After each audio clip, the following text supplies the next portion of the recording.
Hey everyone, it is Evan here from the Trade Risk on Tuesday, March 24th, here with a midweek market recap video. We're going to cover all of the major markets and the current market environment. So we saw a huge day in markets. Dow Jones finishing up double digits, 10.72% on the session. That's good enough for really one of the best gains ever recorded in terms of a percentage. I think points-wise, it's the largest. But percentage is what I think we really care about. And a 10% move, of course, is huge. All of the other indices not too far behind, 9%, 8% in the Qs and some of these other majors. So a very impressive snapback here. And for the first time in a really long time, our 5-day change numbers are starting to go green here. It looks like a miracle. It's been deeply, deeply red for quite some time. And really, you know, if we scroll down even further, we take a look at sectors. Again, this is only looking back 5 trading sessions, but we haven't seen anything even remotely close to being green here. And we're starting to see the tides shift just a little bit. If we also look here, the Qs looks like they started to reclaim their 10-period simple moving average. We're still below the 50 and the 200 SMA across the board in all of the other majors. So if we look at sectors, semiconductors, discretionary, biotech, these are the top 3 now, leading to the upside, again, in positive territory. And on the downside, we're seeing a little more of the defensive plays here. Utility, staples, healthcare. It's been a place where this has sort of weathered the storm a little bit better than the market has. And when we have a big sort of risk-on market where people are coming back, putting capital to work, naturally, we're going to start to see the, at least initially, start to see more of the more speculative and higher beta growthy type areas of the market start to lead, and I think you're seeing that exactly kind of play out right now. In terms of other major markets, we had silver, gold, TLT at the top of the list here. Silver rebounding nicely, up almost 12% over the past 5 trading sessions, followed by gold and TLT. And on the downside, a little bit of an unwind there in volatility. USO still remains in a very difficult spot, and high yield, which is something you don't really want to see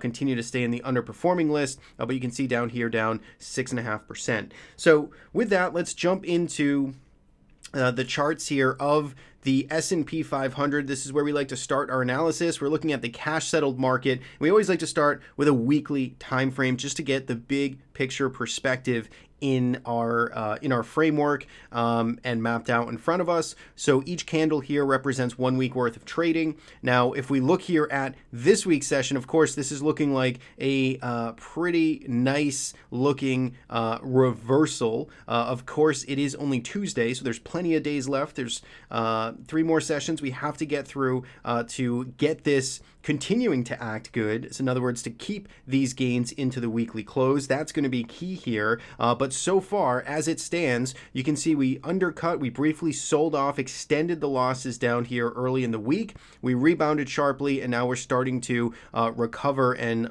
slingshot back to the upside. And boy, is the slingshot quite stretched, because, you know, certainly a 4-week 35% drop is, you know, good for the record books here in the way we have sold off into, you know, throughout February and March. And we're starting to potentially regain some footing and come back the other way. Now, if we switch over to the daily chart, we talked about in our Friday recap video, we actually spent most of the video kind of outlining some of the bullish indicators or bullish developments that were happening in the market. They're on a short-term basis, but we outlined a handful of them, mostly around, you know, just the rubber band being stretched more, so more extreme technical damage, extreme uncertainty. There were liquidations, forced liquidations that we were seeing, and funds actually closing up. We saw some range compression in here. We saw the VIX start to come down. So we went right through about 5 or 6 different clues that in the short term, this market looked like it was trying to hold on to this area and that we could start to see some type of snapback. Obviously, we were 1 day early anyway, in at least highlighting some of those developments, because Monday we did extend lower, and then of course today though we saw the very strong snapback. So if we switch over to this view here, which is I think the most interesting one to be looking at right now because it just corresponds with all the near-term levels, we got as low as just about 2185, which again, if you scroll all the way back, that gets you down, gets you back towards the highs here of the 2016 range, really just this consolidation here in 2016. So we came all the way back and basically retested that, good enough for about a little over 35% trade off of the highs for the S&P 500. You can see we closed a little bit off of those lows yesterday, and then of course today was the big snapback. So what we talked about in last week's video, in addition to some of those more bullish indicators that we were starting to see in the short term, or at least some things that were causing us to be maybe slightly optimistic, are these levels here that we should now pay attention to. And a couple of things to note. So the first is we closed above two of the key levels we were looking at, which was this 2346, which represents the old 2018 lows here. So that's a good level to see the market hold above. 2380, just kind of a midpoint point of control in here, and just a place where we were finding some inflections in this range. And then ultimately 2440, which represents the several day highs here. And you can see we closed right into this level into the close. So for me, when I look here at the S&P 500, I think that this was a great looking turnaround day, and I am encouraged at the fact that we could see some additional follow through here. And the way I would look at this market is basically looking to get that follow through over this final area here, this 2440. And if we can start charging higher here and start closing and continuing tomorrow, then I think it does open us up for some more continuation. I would say the first stop really is just, and I think it's actually a decent ways away in terms of percentage, but it comes up to around this 2560, which is essentially last week's highs. I think this is a decent spot here to at least test or tag or follow through into for this market. If we are going to break over 2440, I wouldn't be surprised to see us run into that 2560 area. I think that gives us another kind of 5% to the upside from where we currently stand. And then, you know, the bigger level to pay attention to is this right around this kind of 2711 general spot here. That's where we had this last big surge to the upside. That's about as far as we sold off, right? As far as we rallied to, right into this area here, kind of at this 3-day low spot. And I think that would be sort of the next bigger goalpost if we really do spend some time in here and start to get a deeper kind of retracement or pullback in this downtrend. So those are the levels I'd be paying attention to. And, you know, really a couple of other things to keep in mind. You know, when we did some of the analysis last week, and we talked about this area potentially holding, it didn't sort of account for the fact that we did continue lower here. And all I mean by that is, let's not forget that just based on where we closed today, we have already rallied approximately 11% off of the lows. So we've already covered, you know, a pretty good amount of ground. But if we do actually follow through, and if we do get back up to kind of that area where I was saying seems likely, would be around this 2560 area, that's going to be about a 17% rally off of the lows. So again, that's you know, when we have as much damage as we have, it looks fairly insignificant in the grand scheme of things. But if we actually throw on some percentages, you know, a 17% rally is a pretty is a pretty nice move. And we need to, you know, kind of keep the context in mind that we are not in an uptrend anymore. We're not in just a shallow pullback where we're looking for some, you know, retracement. This is a market that is making lower lows and lower highs at this point, and that the number of stocks making new 52-week lows far outweighs the number of stocks making new 52-week highs. So breadth is bad, the trend is down, so we need to be cautious here and not get too greedy if we are playing for some of these reversals. So with that in mind, again, I still like the prospects here for continuation. So again, getting that follow through over 2440 or so, I think gets us to about 2560. And then if we can continue to hold in there, if we continue to see positive news or not so bad news come out of, events worldwide in terms of the spread, the amount of deaths, the fatality rate, and everything around that, then perhaps we continue that rally higher back up into the 2700s. That would certainly be a nice, healthy bounce in this sort of bear market here. So that is kind of the roadmap I'm looking at. Again, going forward here, I do think, whoops, let's keep this one on. I do think, you know, to keep this momentum intact, we really want to just stay above 23.46. I'd like to see us hold the gap here from today's lows. If we start filling this gap, if we immediately start rolling over, if you know, if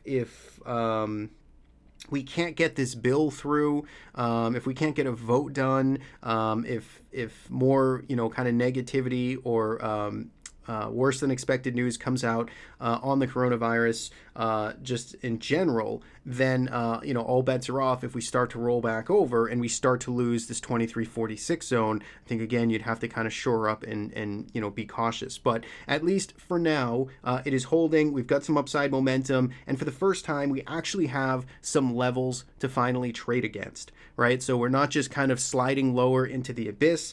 We do have levels that we can start to use. Today's lows, some of these levels we just talked about. So I think those are good, you know, sort of areas to measure risk against if you are looking to play this bounce. Now, two other things I want to leave, and they're both on the opposite end of the spectrum because we like to try and keep an open mind here, but I'll paint two scenarios for you, one bearish, one bullish. The bearish one first, you know, every time we've had a strong pop like this, where we've had a very strong close, so I'm looking at you know, basically this day right in here. I put out a chart on social media, on Twitter about this, but basically all these green days where we closed nice and strong, things looked good, you know, maybe this market's ready to reverse. Essentially the very next day, the market just repeatedly got hit on the head and it sold off, and it made anyone that chased basically look foolish and lose some money. So the question becomes, that pattern hasn't been broken yet.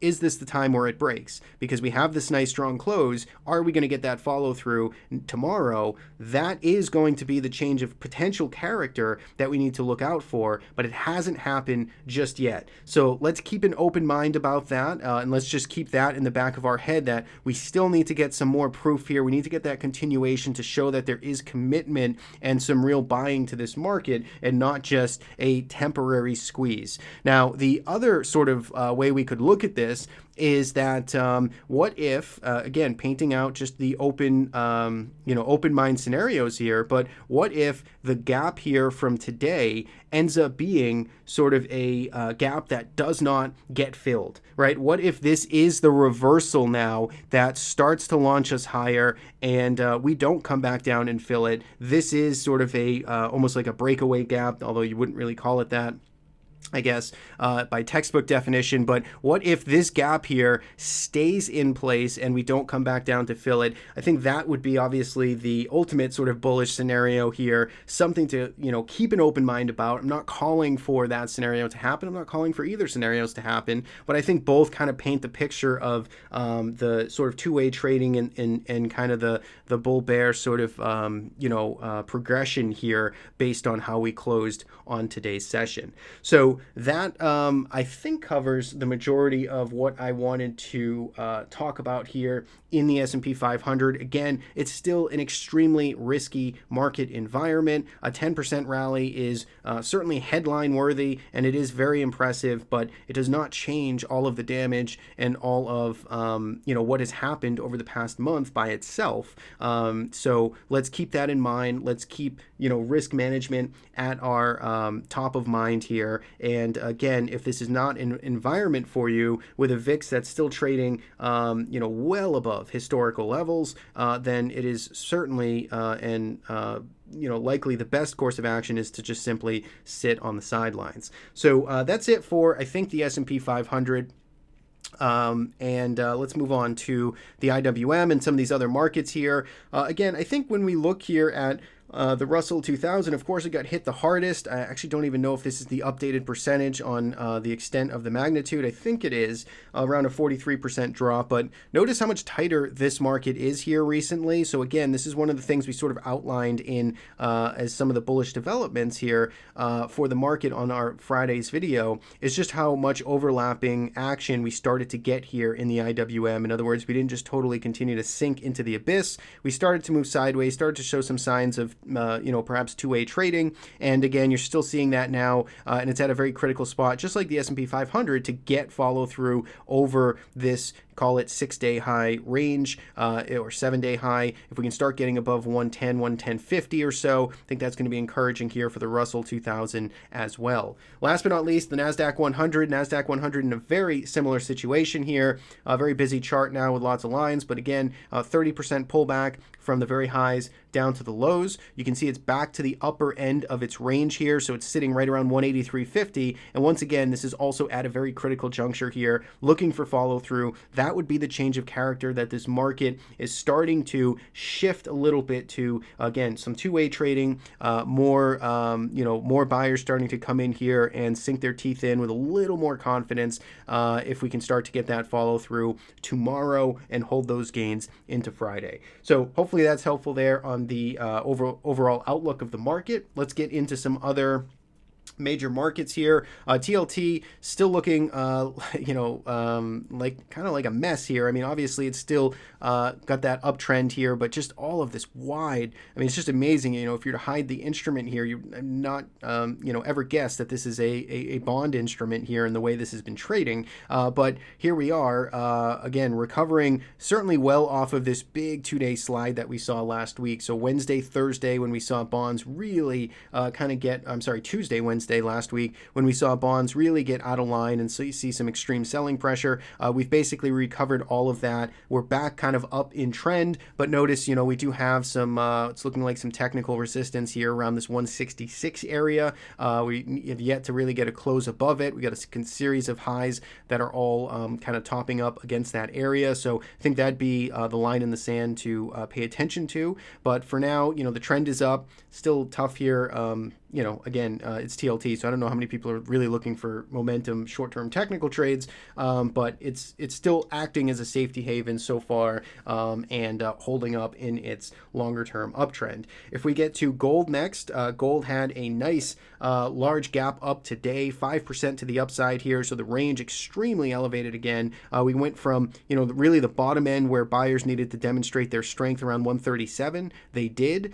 We had a pop up into this 146, which brought us back to essentially the August highs and the lows here from January, and then we gapped right up, back up towards these recent highs here. So lots of sporadic movement, or just large movements in general here for GLD as well. We're really not seeing ranges compress. We're seeing them continue to stay expanded, but bulls again launching this back up to the prior highs here, and a 158 or so. Wouldn't be surprised if we get a test of that later this week perhaps. That's going to be an important test to see if we can break out there in GLD.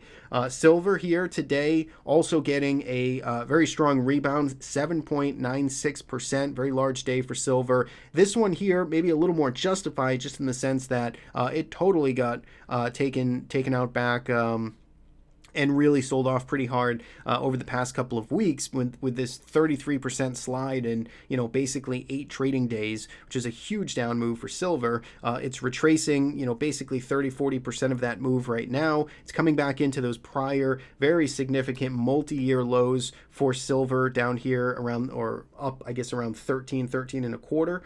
So this is going to be an important test for silver now to see how this handles this general area. Certainly working off oversold conditions, and I think the test now will be, just how long it can hold up here, and whether or not it actually rolls over. Now, last but not least, if we look at energy, USO here, still not really doing much. It's kind of hanging out near lows right now, so not participating in, or helping fuel some of the equity rally this day. I mean, certainly energy stocks in general did rally nicely here, but the price of crude oil not really moving too much. A 2% up day, but 3 months ago, a 2% up day would be something to perhaps talk about. But in this type of environment, 2% doesn't even get you to the back page of the paper. You're not going to really even notice it in this type of environment. So moving sideways here, still in a downtrend, still steep momentum to the downside. It's oversold on virtually all metrics, but it's kind of a broken commodity, if you will, to the downside right now, until further until proven otherwise. Last but not least is natural gas. Natural gas, again, we've talked about this kind of really not expanding in volatility like all the other like everything else right now. Frankly, every single asset class, individual stock, commodity has been exploding in range. Natural gas here has been kind of just moving sideways and not doing a whole lot different than it has been. So natural gas still kind of sitting around here, sort of range bound, slight tilt to the downside. Of course, it broke to new lows on Wednesday. It recovered above them, so has more to prove. Again, 15.10, 15 and a quarter. That's kind of where we've been talking about for a long time. That's where we need to see natural gas break above to really start getting some of that upside momentum. So that's it. That is the full midweek recap for March 24th. Hopefully this was helpful. Hopefully you guys are navigating volatility just fine, and maybe even enjoying some of today's gains. So we'll see if we can get some follow-through action on tomorrow, and that would be a good kind of indication of some change of character in this market environment. So that is it for me. We'll be back tomorrow with some trade ideas during the market session. If you do like these videos, you can subscribe on our YouTube channel or follow us at The Trade Risk. Have a great rest of your day, and we'll see you back here tomorrow.